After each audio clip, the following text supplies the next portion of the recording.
नमस्कार, NTV news सच की आवाज में आप सभी का स्वागत है। मैं हूं आपके साथ कंचन मिश्रा। चलिए बढ़ते हैं आज के कुछ खास खबरों की तरफ। उत्तर प्रदेश और उत्तराखंड की खबरें पाने के लिए चैनल को सब्सक्राइब करें, लाइक करें और बेल आइकन को दबाना ना भूलें। मिलते हैं अगले वीडियो में, तब तक के लिए धन्यवाद। भाइयों बहनों, उन्नाव हमारे लिए अत्यंत महत्वपूर्ण जगह है। हम सब जानते हैं कि इस क्षेत्र में न केवल धार्मिक और आध्यात्मिक जागरण मिले, बल्कि आज भी इस क्षेत्र में तमाम सुप्रसिद्ध संतों ने इस पूरे क्षेत्र में जन्म लेकर के इसे अपने चर्या का और कर्म भूमि बना करके इस क्षेत्र को सदैव जीवंत बनाए रखने में अपना योगदान दिया।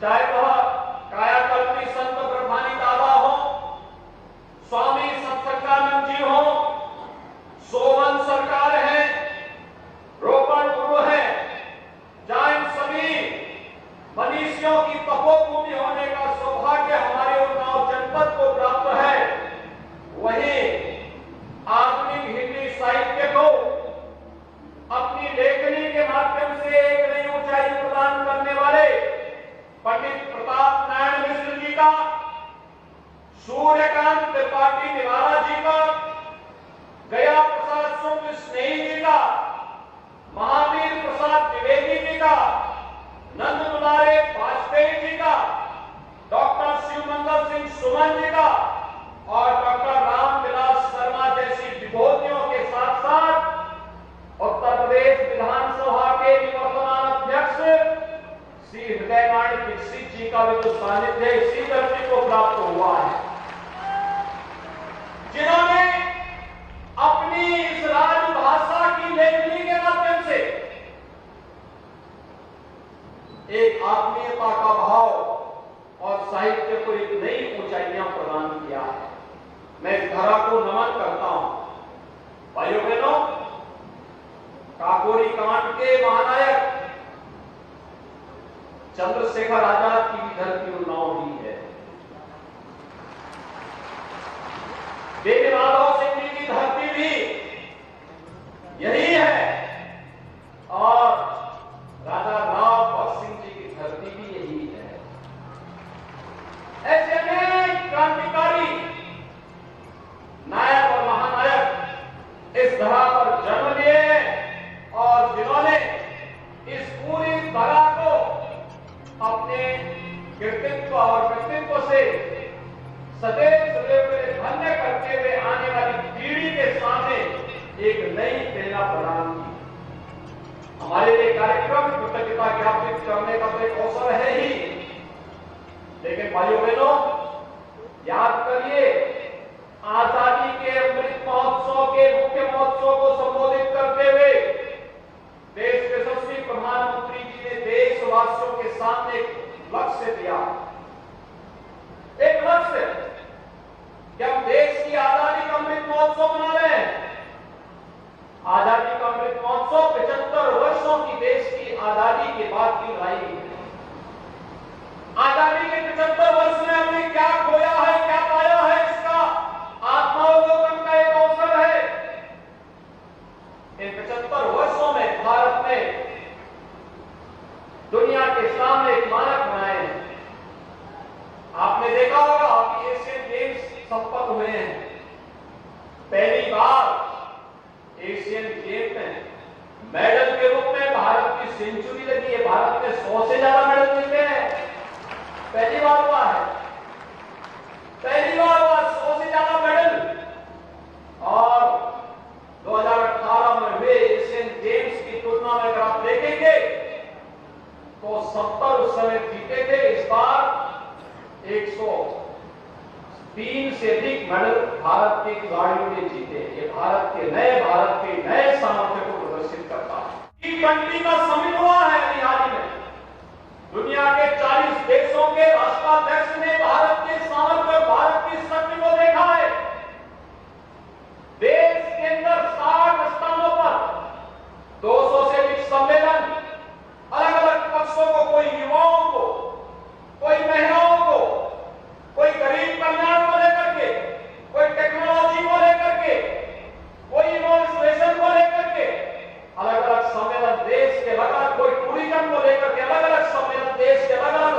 पर संपन्न हुए। ये सभी कार्यक्रम इस बात के साक्षी हैं कि वास्तव में भारत ने एक शानदार यात्रा की, और इस शानदार यात्रा इस बात का भी द्योतक है इस सदी की सबसे बड़ी महामारी के दौरान, जहां भारत दुनिया के सामने गर्व के साथ अपने विकास की शानदार यात्रा को लेकर के आगे बढ़ रहा है, वहीं भारत से अलग होकर के दम भरने वाला पाकिस्तान आज 2 जून रोटी के लिए तरस रहा है। आप देख रहे होंगे 1 किलो गेहूं के लिए वहां कैसे मारामारी होती है। ये पाकिस्तान की त्रासदी है, लेकिन भारत विकास की नई ऊंचाइयों को प्रधानमंत्री मोदी जी की लीडरशिप में प्राप्त कर रहा है। G20 का सम्मेलन आयोजित हुआ तो नारी वंदन अभिनंदन अधिनियम भी भारत की संसद ने पारित किया। भारत की संसद ने राज्यों की विधान सभाओं में भी अब 33% आरक्षण की सुविधा महिला प्रतिनिधियों को स्पेशली मिलेगा। और भाइयों बहनों, इसके लिए भारतीय जनता पार्टी ने उत्तर प्रदेश के अंदर हर विधानसभा क्षेत्र में एक सम्मेलन आयोजित करने का एक संकल्प लिया है। प्रधानमंत्री जी के प्रति आभार व्यक्त करने नारी शक्ति की ओर से प्रधानमंत्री जी का आभार। भाइयों बहनों, कोरोना जैसी महामारी के दौरान कितनी बड़ी लड़ाई लड़ी थी भारत ने।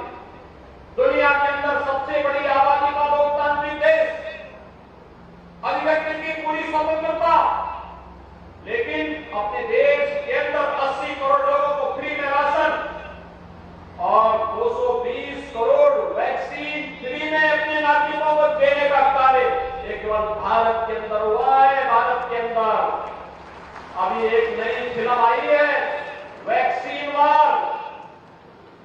वैक्सीन वार में आप देखेंगे भारत की शानदार वैज्ञानिक उपलब्धियों को रोक लेकर के भारत ने दुनिया के अंदर क्या मिसाल प्रस्तुत किया है।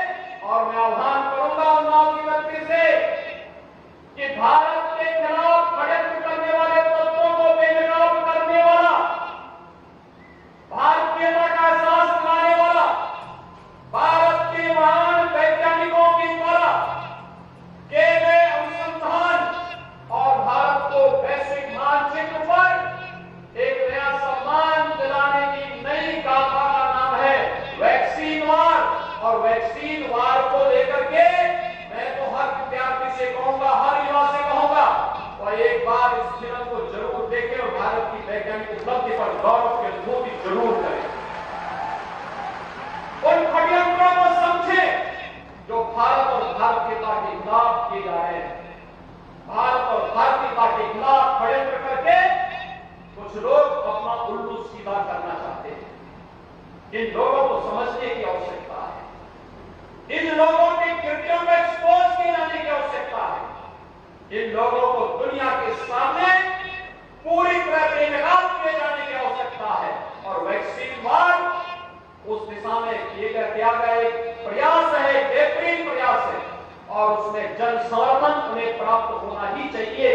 इस देश से मैं आह्वान करूंगा उत्तर प्रदेश के अंदर हर युवा इस फिल्म को देखने के लिए जरूर जाए और देखे कि वास्तव में चले देश दुनिया की एक महामारी से लड़ रहा था। ये लड़ाई व्यक्ति की नहीं थी। प्रधानमंत्री जी हमारे कैप्टन है। भारत के कैप्टन के रूप में जब भारत को लीड कर रहे थे, नेतृत्व दे रहे थे, तब कुछ लोग कैसे दुष्प्रचार करके इस लड़ाई को कमजोर करने का प्रयास कर रहे थे। उनके चेहरों को बेनकाब करती है वैक्सीन वार जैसी फिल्में, और उसको देखकर हम देश के खिलाफ होने वाले षड्यंत्रों को भी और उन चेहरों को भी देख सकते हैं। तो देश के खिलाफ षड्यंत्र करने में किसी प्रकार की कोताही नहीं बरतती। विदेशी चूड़न पर पड़ करके भारत के अंदर रह करके भारत के खिलाफ षड्यंत्र करने में लिप्त रहते हैं।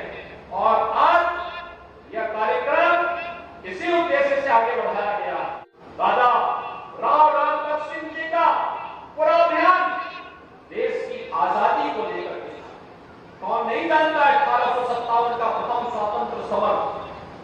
ये प्रथम स्वतंत्र समर की भूमि उत्तर प्रदेश को थी। उत्तर प्रदेश के इमाम मंगल पांडे ने बैरकपुर में इसका आह्वान किया। तो कहीं मेरठ में, कहीं झांसी में, कहीं बिठूर में, कहीं बेसवाड़ा में, कहीं गोरखपुर में। कौन ऐसा क्षेत्र था जो इससे छोटा रहा हो?